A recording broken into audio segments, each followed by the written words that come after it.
ಸ್ನೇಹಿತರೆ ನಮಸ್ಕಾರ. ನೀವು ನೋಡ್ತಾ ಇದ್ದೀರಾ ಕನ್ನಡ ಫೋಕಸ್ ಯೂಟ್ಯೂಬ್ ಚಾನಲ್. ಮೊದಲನೇ ಸರಿ ನೋಡ್ತಾ ಇದ್ರೆ ದಯವಿಟ್ಟು ಸಬ್ಸ್ಕ್ರೈಬ್ ಮಾಡಿ ಅಂತ ಕೇಳ್ಕೊಳ್ತಾ ಇವತ್ತಿನ ಒಂದು ವಿಡಿಯೋ ಏನಪ್ಪಾ ಅಂದರೆ ಬಿಗ್ ಬಾಸ್ನ ಅಗ್ನಿ ಪರೀಕ್ಷೆ ಆಲ್ರೆಡಿ ಸ್ಟಾರ್ಟ್ ಆಗಿದೆ. ಲಕ್ಷಾಂತರ ಜನ ಅಪ್ಲಿಕೇಶನ್ ಹಾಕಿದ್ರು. ಅದರಲ್ಲಿ ಕೊನೆಯದಾಗಿ 60 ಜನನನ್ನು ಫೈನಲೈಸ್ ಮಾಡಲಾಗಿದೆ. ಈ ಒಂದು 60 ಜನಕ್ಕೆ ಈಗ ಅಗ್ನಿ ಪರೀಕ್ಷೆಗೆ ಎಂಟ್ರಿ ಆಗೋದಕ್ಕೆ ಒಂದು ಟಾಸ್ಕ್ಗಳನ್ನು ಕೊಡ್ತಾ ಇದ್ದಾರೆ. ಅದರಲ್ಲೂ ಕೂಡ ತುಂಬ ಜನ ಈ ಒಂದು ಆಡಿಷನ್ಗೆ ಬರ್ತಾನೆ ಇದ್ದಾರೆ. ಡೇ ಬೈ ಡೇ ಈ ಒಂದು ಅಗ್ನಿ ಪರೀಕ್ಷೆ ಅಂತಕ್ಕಂಥದ್ದು ತುಂಬ ಟಫ್ ಆಗ್ತಾ ಇದೆ. ತುಂಬ ಜನ ಒಂದು ಆಡಿಷನ್ಗೆ ಬರ್ತಾ ಇದ್ದಾರೆ ಮತ್ತು ಅವರಲ್ಲಿರ್ತಕ್ಕಂಥ ಒಂದು ಟ್ಯಾಲೆಂಟನ್ನು ತೋರಿಸ್ತಾ ಇದ್ದಾರೆ. ಕೆಲವೊಂದು ಜನ ಸೆಲೆಕ್ಟ್ ಆಗ್ತಾ ಇದ್ದಾರೆ, ಇನ್ನೊಂದು ಕೆಲವಷ್ಟು ಜನ ಏನಾಗ್ತಾ ಇದ್ದಾರೆ ಅಂದರೆ ಪೆಂಡಿಂಗಲ್ಲಿದ್ದಾರೆ. ಅಂದರೆ ಆ ಕಡೆ ಸೆಲೆಕ್ಟು ಆಗ್ತಾ ಇಲ್ಲ, ಈ ಕಡೆ ಅವರು ರಿಜೆಕ್ಟು ಆಗ್ತಾ ಇಲ್ಲ. ಇನ್ನು ಕೆಲವೊಬ್ರು ಏನಾಗುತ್ತೆ ಡೈರೆಕ್ಟಾಗಿ ರಿಜೆಕ್ಟ್ ಆಗಿಬಿಟ್ಟು ಮನೆಗೆ ಹೋಗ್ತಾರೆ. ಅದರಲ್ಲಿ ನಾನು ಮುಖ್ಯವಾಗಿ ಇವತ್ತು ಮಾತಾಡ್ತಿರ್ತಕ್ಕಂಥ ವಿಷಯ ಏನಪ್ಪ ಅಂತಂದರೆ ಗಂಗಾ ಅವರು ಇಲ್ಲಿ ಆಡಿಷನ್ಗೆ ಬಂದಿರತಕ್ಕಂಥದ್ದು. ಅವರು ಬರುವಂತಹ ಒಂದು ಶೈಲಿನೇ ಒಂದು ಡಿಫ್ರೆಂಟ್ ಆಗಿರುತ್ತೆ. ಯಾಕೆಂದರೆ ಎಲ್ಲರೂ ಕೂಡ ಒಂದು ಅಗ್ನಿ ಪರೀಕ್ಷೆಗೆ ಹೋಗಬೇಕು ಅಂದರೆ ಒಳ್ಳೆ ಕಾಸ್ಟ್ಯೂಮ್ನ ಸೆಲೆಕ್ಟ್ ಮಾಡ್ಕೊಂಡು ಬಂದಿರ್ತಾರೆ. ಬಟ್ ಇಲ್ಲಿ ಏನಪ್ಪ ಅಂದರೆ ಗಂಗಾ ಅವರು ಒಂದು ಸಾಮಾನ್ಯ ಒಂದು ನೈಟಿನ ಹಾಕೊಂಡು ಬಂದಿರ್ತಾರೆ, ಅದ್ರ ಜೊತೆಗೆ ಒಂದು ವೇಲನ್ನು ಹಾಕೊಂಡು ಬಂದಿರ್ತಾರೆ.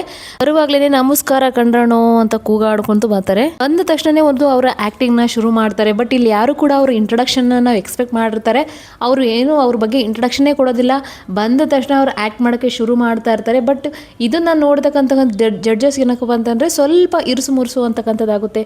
ಇವರೇನು ಇಂಟ್ರೊಡಕ್ಷನ್ನೇ ಮಾಡ್ಕೊಳ್ತಾ ಇಲ್ಲ, ಡೈರೆಕ್ಟ್ ಬಂದುಬಿಟ್ಟು ಸುಮ್ಮನೆ ಏನೋ ಮಾಡ್ತಾ ಇದ್ದಾರೆ ಅಂತ ಅವ್ರಿಗೆ ಒಂದು ಫೀಲ್ ಆಗುತ್ತೆ. ಅದಕ್ಕೆ ನಿರಂಜನ್ ಅವರು ಸ್ಟಾಪ್ ಮಾಡಿಬಿಟ್ಟು ಗಂಗಾ ಅವರೇ ನೀವೇನು ಮಾಡ್ತಾ ಇದ್ದೀರಾ, ಬಂದ ತಕ್ಷಣ ಫಸ್ಟ್ ನೀವು ನಿಮ್ಮನ್ನು ಇಂಟ್ರೊಡಕ್ಷನ್ ಮಾಡ್ಕೊಳ್ಳಿ ಅಂತ ಹೇಳ್ತಾರೆ. ಅದಾದಮೇಲೆ ತಮ್ಮನ್ನು ತಾವು ಇಂಟ್ರೊಡಕ್ಷನ್ ಮಾಡ್ಕೊಳ್ಳೋಕ್ಕೆ ಸ್ಟಾರ್ಟ್ ಮಾಡ್ತಾರೆ. ಮತ್ತು ನನ್ನ ಒಂದು ಹೆಸರು ಗಂಗಾ, ಬಟ್ ನಾನು ಇಟ್ಕೊಂಡಿರೋ ಹೆಸರು ಗಂಗಾ ರಂಗ ಅಂತ ಹೇಳ್ಬಿಟ್ಟು ಸೋಷಿಯಲ್ ಮೀಡಿಯಾದಲ್ಲಿ ನನ್ನನ್ನು ಎಲ್ಲರೂ ಕೂಡ ತುಂಬ ಫನ್ನಿಯಾಗಿ ತೊಗೊಳ್ತಾರೆ ಅಂತ ಅವ್ರು ಇಂಟ್ರೊಡಕ್ಷನ್ ಸ್ಟಾರ್ಟ್ ಮಾಡ್ತಾರೆ. ಅದಾದಮೇಲೆ ನಿರಂಜನ್ ಅವರು ಹೇಳ್ತಾರೆ, ಸೊ ನಿಮ್ಮನ್ನು ನೀವು ಇಂಟ್ರೊಡಕ್ಷನ್ ಮಾಡ್ಕೊಳ್ಳಿ, ಯಾಕೆಂದರೆ ನಿಮ್ಮನ್ನು ನಾವು ಆಲ್ರೆಡಿ ಸೋಷಿಯಲ್ ಮೀಡಿಯಾದಲ್ಲಿ ತುಂಬ ನೋಡಿದ್ವಿ. ಬಟ್ ನಿಮ್ಮ ರಿಯಾಲಿಟಿ ಏನು ಅಂತ ಕೇಳಿದಾಗ ಅವಾಗ ನೀವು ಯಾಕೆ ಬಿಗ್ ಬಾಸ್ಗೆ ಹೋಗಬೇಕು ಅಂತ ನಿರಂಜನ್ ದೇಶಪಾಂಡೆ ಕೇಳ್ತಾರೆ. ಅದಾದಮೇಲೆ ನಾನು ಪಕ್ಕಾ ಎಂಟರ್ಟೈನ್ಮೆಂಟ್ ಕೊಡ್ತೀನಿ ಅಣ್ಣ ಅಂತಂತ ಹೇಳಿದ ತಕ್ಷಣ ಸಂಗೀತ ಅವ್ರು ಹೇಳ್ತಾರೆ, ನೀವು ಕ್ರಿಂಜ್ ಮಾಡೋದು ಬೇರೆಯವ್ರಿಗೆಲ್ಲ ಈ ಥರ ಮಾಡೋದು ನಿಮಗೆ ಅದು ಎಂಟರ್ಟೈನ್ಮೆಂಟ್ ಅನಿಸುತ್ತಾ ಅಂತ ಅವರು ತುಂಬ ಹಾರ್ಷಾಗಿ ಕೇಳ್ತಾರೆ. ಅದಕ್ಕೆ ಕೋಪ ಬರುತ್ತೆ ಸ್ವಲ್ಪ ಗಂಗಾಗಿ. ನಾನು ಅದನ್ನು ಕ್ರಿಂಜ್ ಅಂತ ತೊಗೊಳ್ಳಲ್ಲ, ನಾನು ಅದನ್ನು ಫನ್ನಿಯಾಗಿ ತೊಗೊಳ್ತೀನಿ.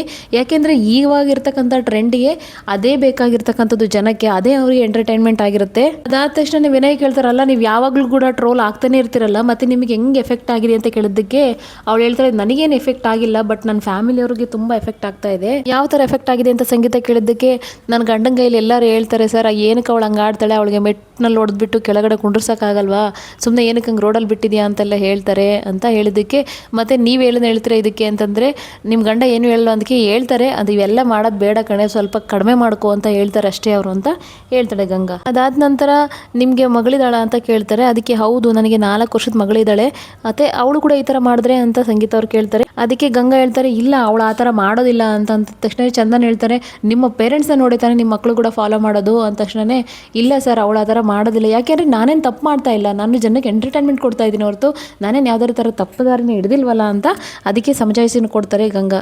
ಅದಾದಮೇಲೆ ವಿನಯ್ ಅವ್ರು ಕೇಳ್ತಾರೆ, ಅಲ್ಲ ನಿಮ್ಮ ಒಂದು ವೀಡಿಯೋಸ್ನ ನಿಮ್ಮ ಮಗಳಿಗೆ ತೋರಿಸಲ್ಲ ಅಂತ ಈ ಒಂದು ಅಪ್ಲಿಕೇಶನಲ್ಲಿ ಬರೆದಿದ್ದೀರಲ್ಲ ಅಂದಿದ್ದಕ್ಕೆ, ಅದು ಇವಾಗಲ್ಲಣ್ಣ ಅವಳು ಬೆಳೆದು ದೊಡ್ಡೋಳು ಆದಮೇಲೆ ಈ ಒಂದು ಕ್ರಿಂಜ್ ವೀಡಿಯೋಗಳನ್ನು ನೋಡ್ತಾಳಲ್ವಾ ಅಂತ ತಕ್ಷಣ ಸಂಗೀತ ಅವ್ರಿಗೆ ಓಕೆ, ನಾನು ಅವಾಗಲೇ ಕ್ರಿಂಜ್ ಅಂತ ಹೇಳಿದರೆ ನೀವು ಅಕ್ಸೆಪ್ಟ್ ಮಾಡಿಲ್ಲ, ಬಟ್ ಇವಾಗ ನೀವೇ ನಿಮ್ಮ ವೀಡಿಯೋಗಳನ್ನ ಕ್ರಿಂಜ್ ಅಂತ ಒಪ್ಕೊತೀರಾ ಅಂತ ಕೇಳ್ತಾರೆ.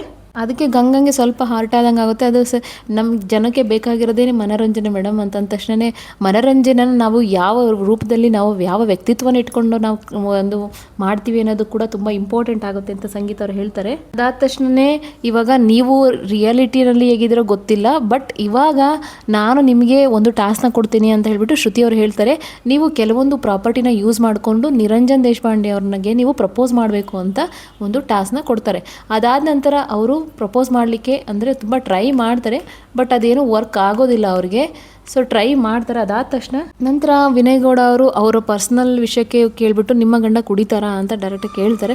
ಹೌದು ಅವ್ರು ಕುಡಿತಾರೆ ಅಂದಕ್ಕೆ ಸರಿ ಅದನ್ನು ಬಿಡಿಸೋದಕ್ಕೋಸ್ಕರ ನೀವು ನಿಮ್ಮ ಒಂದು ಮನಸ್ಸಲ್ಲಿರ್ತಕ್ಕಂಥ ಮಾತುಗಳನ್ನ ಹೇಳಿ ಅಂದ ತಕ್ಷಣ ಗಂಗಾ ಅವರು ತುಂಬ ಎಮೋಷ್ನಲ್ ಆಗಿಬಿಟ್ಟು ಅವ್ರು ಈ ಮನಸ್ಸಲ್ಲಿರ್ತಕ್ಕಂಥ ಎಲ್ಲ ಒಂದು ದುಃಖನ ಒಂದು ಸ್ಟೇಜ್ ಮೇಲೇ ತೋಡ್ಕೊಳ್ಳೋಕ್ಕೆ ಸ್ಟಾರ್ಟ್ ಮಾಡ್ತಾರೆ.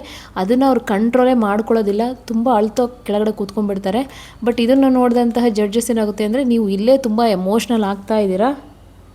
ಅದಾದ ತಕ್ಷಣ ಸಂಗೀತ ಹೇಳ್ತಾರೆ, ಬಟ್ ನನಗೆ ಈ ಥರ ಒಂದು ಕ್ಯಾರೆಕ್ಟರ್ನ ನೋಡೋಕ್ಕೆ ಬಿಗ್ ಬಾಸಲ್ಲಿ ಇಷ್ಟ ಇಲ್ಲ ಅಂತ ಹೇಳ್ಬಿಟ್ಟು ಅವನ್ನ ಅಲ್ಲಿಂದ ರಿಜೆಕ್ಟ್ ಮಾಡ್ತಾರೆ. ಅದಾದ ತಕ್ಷಣ ಚಂದನ್ ಶೆಟ್ಟಿ ಹೇಳ್ತಾರೆ, ನೀವು ಈ ಥರ ಕ್ರಿಂಜ್ ಮಾಡೋದು 1 ವೀಕ್ ಓಕೆ ನೋಡೋಕ್ಕಾಗುತ್ತೆ, ಬಟ್ ಪ್ರತಿ ವೀಕ್ ಇದನ್ನೇ ನೋಡಬೇಕು ಅಂತ ನನಗೆ ಇಷ್ಟ ಇಲ್ಲ ಅಂತ ಹೇಳ್ಬಿಟ್ಟು ಅವರು ಅದಕ್ಕೆ ಗ್ರೇಡನ್ನು ಕೊಡ್ತಾರೆ. ಆದರೆ ವಿನಯ್ ಗೌಡ ಮಾತ್ರ ಒಂದು ಚಾನ್ಸನ್ನು ನಿಮಗೆ ಕೊಡ್ಬೋದು, ಬಟ್ ಇದನ್ನು ನೀವು ಒಂದು ಬಿಹೇವನ್ನ ಚೇಂಜ್ ಮಾಡ್ಕೋಬೋದು ಅನ್ನೋ ಒಂದು ಉದ್ದೇಶಕ್ಕೋಸ್ಕರ ನಾನು ನಿಮಗೆ ಇದನ್ನು ಕೊಡ್ತಾ ಇದ್ದೀನಿ ಅಂತ ಹೇಳ್ಬಿಟ್ಟು ಗ್ರೀನ್ನ ಕೊಡ್ತಾರೆ. ಅದಾದ ನಂತರ ಶ್ರುತಿಗೌರು ಕೂಡ ನನಗೂ ಕೂಡ ಈ ಥರ ಒಂದು ಕ್ಯಾರೆಕ್ಟರ್ನ ಕ್ಯಾರಿ ಮಾಡೋಕ್ಕೆ ನನಗೆ ಇಷ್ಟ ಇಲ್ಲ ಅಂತ ಹೇಳ್ಬಿಟ್ಟು ಅವರು ಕೂಡ ರೆಡ್ನ ಕೊಡ್ತಾರೆ. ಎಲ್ಲ ರೆಡ್ ಸಿಗ್ನಲ್ ಬಂದ ತಕ್ಷಣ ಗಂಗಾ ಅವರು ಏನು ಮಾತಾಡೋದಿಲ್ಲ, ಸೈಲೆಂಟಾಗಿ ಅಲ್ಲಿ ಒಂದು ಪ್ರಾಪರ್ಟಿನೆಲ್ಲ ಇಟ್ಬಿಟ್ಟು ಸೈಲೆಂಟಾಗಿ ಹೋಗ್ಬಿಡ್ತಾರೆ. ಇದನ್ನೆಲ್ಲ ನೋಡಿದ ತಕ್ಷಣ ಇವರು ಏನಿದು ಒಂದು ಮಾತು ಕೂಡ ಹೇಳ್ದೆ ಹೋದ್ರು ಇವರು. ನಂತರ ಇದನ್ನು ನೋಡ್ಬಿಟ್ಟು ಶ್ರುತಿ ಏನಂತಾರಲ್ಲ, ಇವರು ಬೇಜಾರು ಮಾಡ್ಕೊಡೋ ಕೂಡ ಹೋಗಲಿಲ್ಲ, ಸಿಟ್ಟು ಮಾಡ್ಕೊಂಡು ಹೋಗ್ಬಿಟ್ರು ನಮ್ಮ ಮೇಲೆ. ವಿನಯ್ ಅವರೇ, ನೀವು ಇಂಥವ್ರಿಗೆ ಗ್ರೀನ್ನ ಕೊಡ್ತೀರಾ, ನೀವು ಇದೆಲ್ಲ ನಾಗವಲ್ಲಿ ಅವತಾರನ ನೀವು ಬಿಗ್ ಬಾಸ್ ಮನೇಲಿ ನೋಡೋಕೆ ಇಷ್ಟಪಡ್ತೀರಾ ಅಂತ ನಿರಂಜನ್ ಅವ್ರು ಹೇಳ್ತಾರೆ. ಏನೇ ಆಗಲಿ ಗಂಗಾ ಅವ್ರಿಗೆ ಒಂದು ಸ್ವಲ್ಪ ಇದು ಪರ್ಸ್ನಲ್ಲಾಗಿ ಒಂದು ಅಟ್ಯಾಕ್ ಆದಂಗೆ ಆಯಿತು ಅಂತ ಒಂದು ಅನಿಸಿಕೆ ಎಲ್ಲರೂ ಕೂಡ ಹೇಳ್ತಾ ಇದ್ದಾರೆ.